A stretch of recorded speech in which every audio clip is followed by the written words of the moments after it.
Guys, welcome back. Another YouTube video, doing a little Q&A here. Had a strength and conditioning coach send in a video, question, and so I'm going to answer, but I'm going to keep his name anonymous. So if you have questions and you send me an Instagram video or an email question, I always find a way to answer them. Usually try to answer these through the podcast. And that being said, you know, when you want business help, business tips, just go to zachevanish.com, use the search button and type in strength coach business, gym business, strength coach marketing, and you'll find podcast episodes and articles I've done on that topic. And that's really the ultimate way to learn. If you want me to hand you the answer, I found that people don't really learn well that way. But when you do research and you put in the work to find the answers, which are free on my website, then you're able to kind of value the effort you put into it, and then you want to take action. And those of you that want to step up to the ultimate level, you go to slbrotherhood.com. That's the Strong Life Brotherhood. That's my private business coaching group for strength coaches. It's a great group every week. A lesson on Monday. Every week, a Wednesday, we do a Q&A. We do accountability throughout the week. And we don't overdo it and overdo the information and overdo the communication, because the key is everything I give you is built in such a way that you take action that day, that hour, that moment. It's not a bunch of BS like a lot of the crap out there. So let's crush this question. All right, this coach says, Zach, I see your gym prices are listed on your website, on your gym website, and I assume those are your current prices. Yes? I battle in my mind as to whether I can actually charge in that range and gain paying customers. I seem to be drawing a lot of average middle classers that often balk at my prices. I ask this because I was laid off from my full-time job as a physical therapy assistant of 16 years. I'm looking at how to do the next thing, or what that might even be, and I don't want to undervalue myself. I still run a high school strength and conditioning program, but they don't pay me. And I love what I do there. Thanks for your time, Zach. I appreciate all you do. And I'm going to leave his name anonymous. All right, couple things here. Number one, when you work for free, people don't value it. They don't show up. And that's the majority. I'm talking 90+% when it's free. You get a free YouTube videos, you don't value information. You get a free membership, the person doesn't value even going there, because there's no exchange of any value. There's even no pain involved. I'm not paying. I don't feel like, oh, I invested. I took my hard-earned money and now I got to do something with it. People don't do that. When I was a kid, I paid for my own gym memberships, and they weren't $10 a month like they are today. They were $45 a month to go to these gyms. And oftentimes I would pay 3 months, 6 months, a year in full. And I worked. I had jobs. I would cut people's grasses, mow lawns, do landscaping, and I just saved up money. I worked at a hand car wash where everything was by hand, so we were packed. Oh, we got a good coach, good question here. I'm an inspiring strength coach. Whoops. I missed that question. Let's see if I could find that. Live chat. I'm an inspiring strength coach heading into my junior year of college. What can I do to get ahead of the curve as far as business and real estate?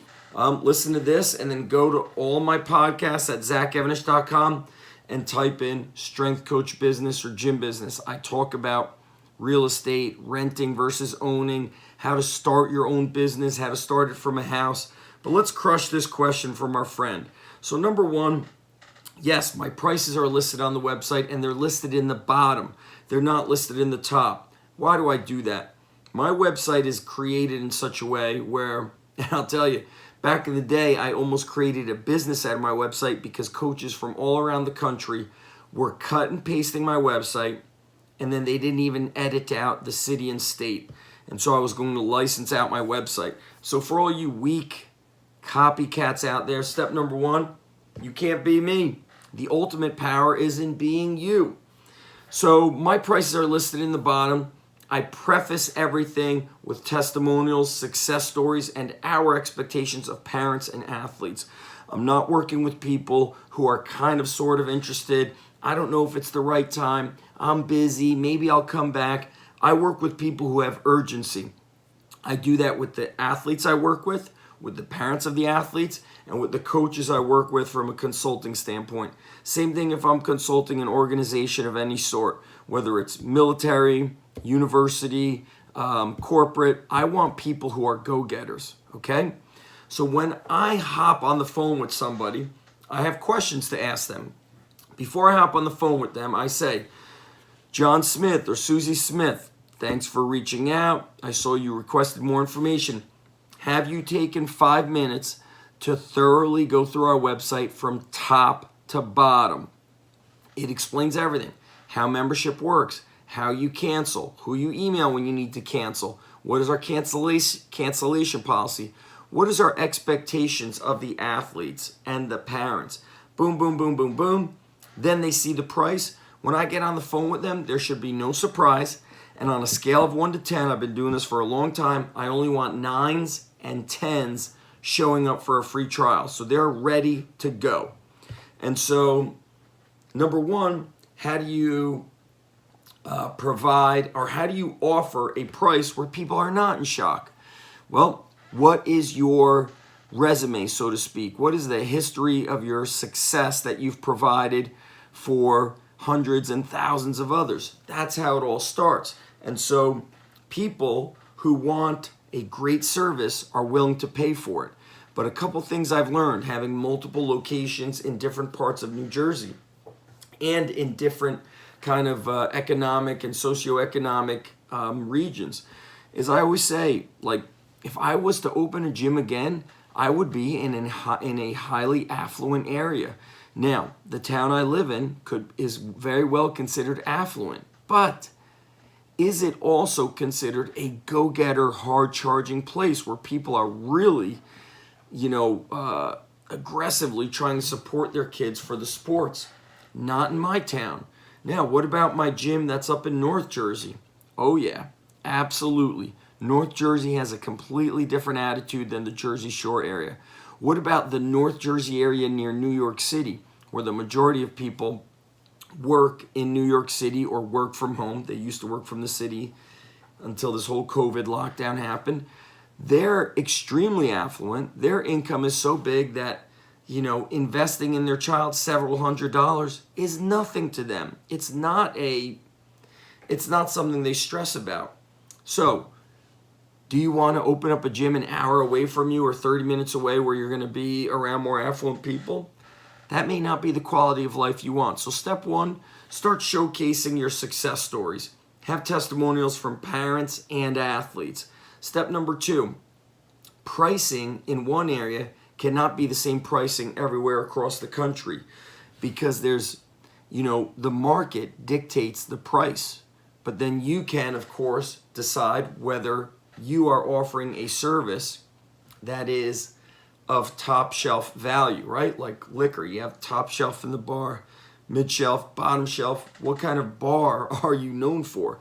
And so for me, I have found that when, for example, when COVID was going on, people who stuck with us training online and paid the online membership, we kept that discounted membership when we began doing our private training scheduled with this whole kind of all these rules and regulations that the governor allowed us to. And guess what?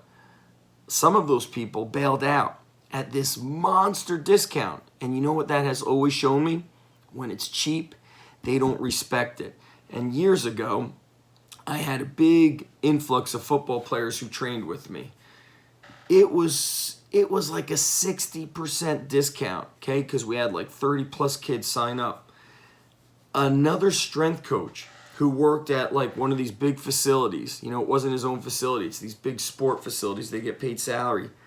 The sport coach said, hey, coach, so-and-so saw that we trained together, and he sent me a, text, email, this was like 5-6 years ago, that he would go even cheaper than what you did. And I told him, I don't want that. I said, he told the coach, you're trying to cause separation.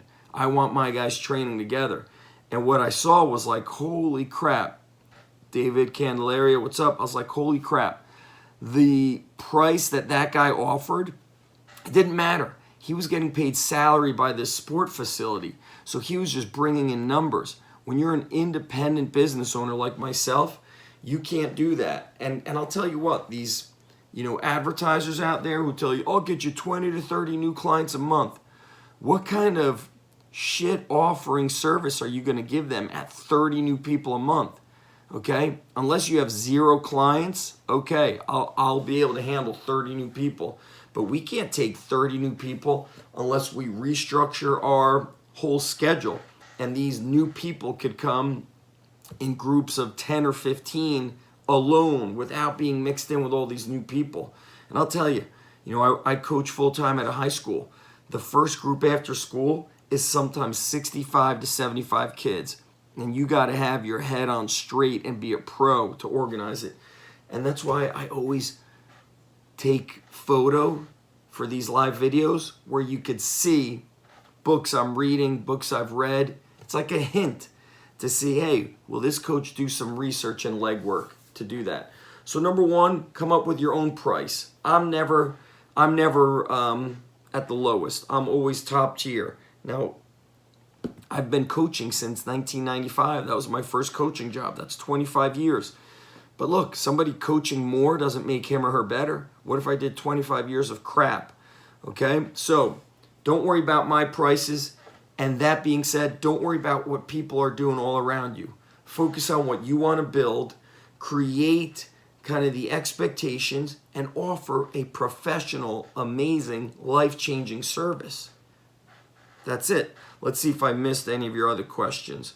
With all this stuff going on with COVID, listen, I still see people starting to go back to how I started, out of my garage. Now, if you look back to those early YouTube videos of 2006, I believe, maybe earlier, but I think 2006 is when I got on YouTube. My 2-car garage looked like a professional studio. It was painted beautiful. We had mirrors and framed photos of Arnold Schwarzenegger and golden era bodybuilders. We had, the diamond plate going around the bottom of the floor. All of my equipment was commercial grade. It was Sornex and Elite FTS. It looked like a pro studio. And so if you want to be charging professional status, you got to offer pro service. I look at it this way. As a father, who would I invest in? What would I invest in for my own kids? I want to be around a pro. And let me say this, little bonus. I don't want my kids around coaches who just teach the technique of things. I want my kids to be around coaches who are mentors, who talk to them about life, who talk to them about excellence, not just in sports, but academics, social life, behavior at home, behavior in the world. So be more than a strength coach. That's what the Strong Life is about, teaching strength that transcends the gym walls. So that's it, guys. For those of you out there copying my websites, I always remind you that is weak, because when you copy, you've lost your own creativity. You didn't earn anything. And as a coach, would you teach your members to be thieves and to steal and to backstab? No. So if you're doing it, you're a fraud. That's all I'm saying about that. Now, those of you that want to step it up, slbrotherhood.com, read through the website of the Strong Life Brotherhood. If you qualify and you want in, you email me. If on a scale of 1 to 10, you're a 20. Don't email me if you're kind of sort of thinking about it, and then I respond to you and you take a week to get back to me. You have zero urgency. You don't want it. You don't want to succeed. And this is the interesting thing about coaches. You want people to invest in you, to pay you for a service, but you won't invest in yourself to get a coach, to get better. That means you don't even believe in coaching. You don't believe in the very thing that you're offering and selling. So if you're not investing in a coach, why should people trust you to be their coach? Food for thought. Okay, if you want training information, go to zachstrength.com, pick up your free training courses, get on my kick-ass newsletter. You're a strength coach looking to grow your business even during this crazy COVID time. slbrotherhood.com, stronglifebrotherhood.com. That's it, guys. I'm out of here. Thanks for watching.